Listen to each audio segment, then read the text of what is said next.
Hello and welcome to our YouTube channel, Quick Solvers. Here I want to simplify this expression here that involves radicals and exponents.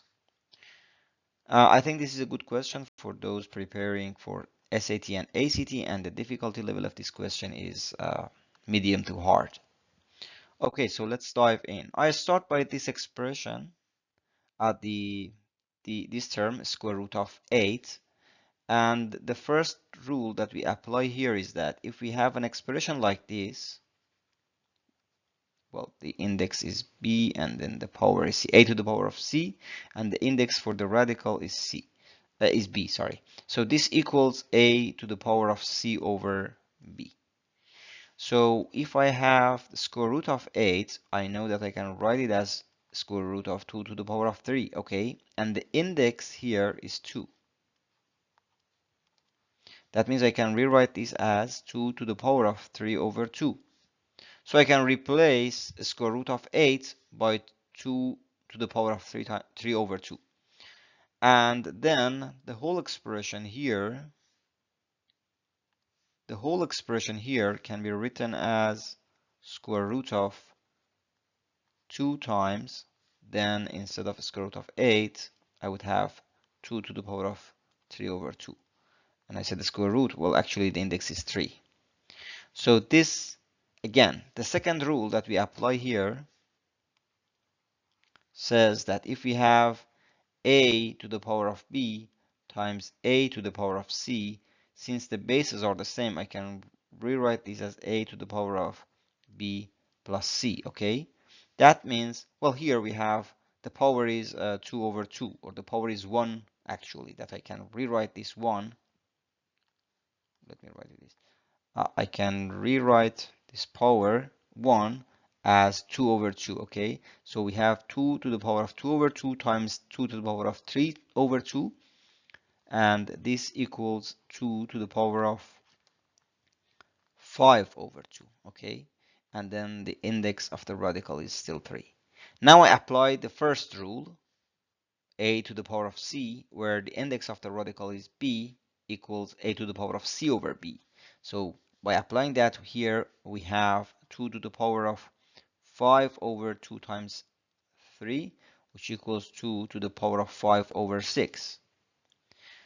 All right, this is perfect. That means I can rewrite the whole expression here in the numerator by 2 to the power of 5 over 6. Okay, so this equals to the 2 to the power of 5 over 6. Okay. Now let's focus on denominator, which also involves the term with the exponent. Okay. Again, I start by the first term. Well, we have a square root of 2. We know we can rewrite this as 2 to the power of 1 over 2. Why? Because the index is 2 and the exponent here, the power of 2 is 1. And following the rule number 1, we can rewrite this. We can rewrite this as this. So I can then simplify the expression under the radical. So instead of this, I can rewrite this as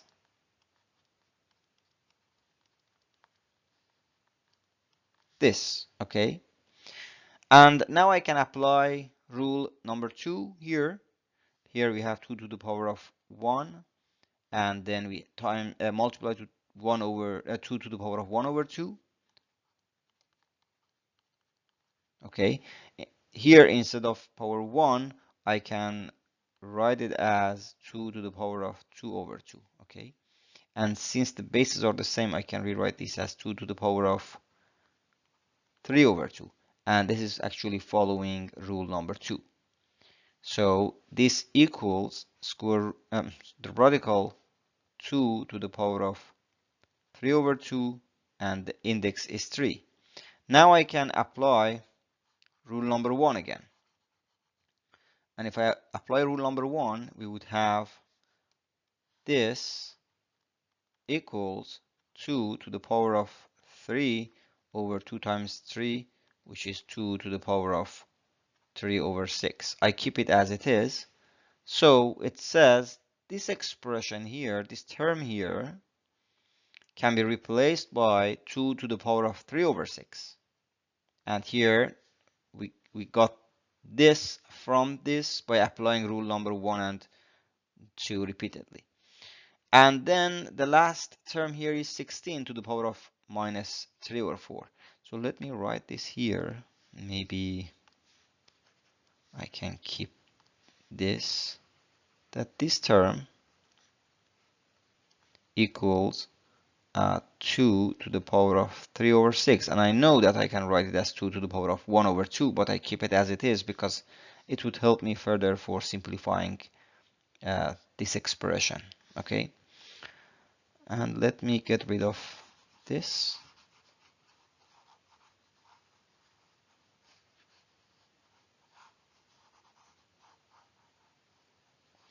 All right, so we have 16 to the power of minus 3 over 4.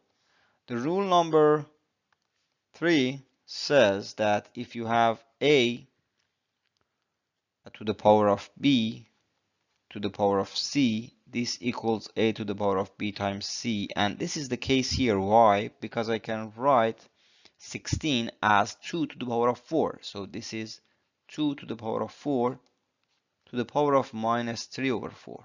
Okay, so if I apply rule number 3, this equals 2 to the power of 4 times minus 3 over 4, which is 2 to the power of minus 3, because this 4 and this 4 cancel out each other. That means I can rewrite this expression here as 2 to the power of minus 3. Okay, so this equals 2 to the power of minus 3.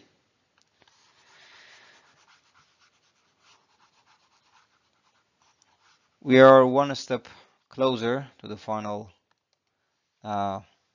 expression. Now I can rewrite the whole expression as 2 to the power of 5 over 6 over 2 to the power of 3 over 6 times 2 to the power of minus 3.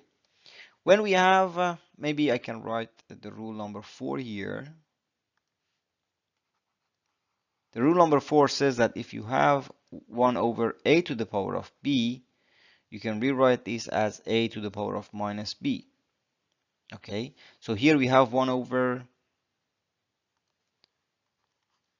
2 to the power of minus 3. I can rewrite this as 2 to the power of 3. And since there is a multiplication between the terms, I can just simply take this up. I can take this expression, this term, up, okay, in the numerator. So I remove it from here and write it here as 2 to the power of 3. And now I can also do the same for this term here. Following the rule number 4, I can take this to the numerator. Okay, so I can write it here or here, 2 to the power of minus 3 over 6, and then get rid of it here. So now this expression equals the whole expression here, and by applying this rule, rule number 2, we can simplify it. Okay, so for the first two term, since the bases are the same, we can just simply add up the exponents. So it is 2 to the power of minus 3 plus 5 over 6 times 2 to the power of 3. And this gives us 2 to the power of 2 over 6 times 2 to the power of 3. And instead of 3, I can rewrite this as 2 to the power of 6 over 2. Okay, this single term. I mean, this single term can be written as to the power of 6 over 2. And that means this equals 2 to the power of 2 over 6 times 2 to the power of 6 over 2, which is equal to 2 to the power of 6 over 6, and this is 2 to the power of 1.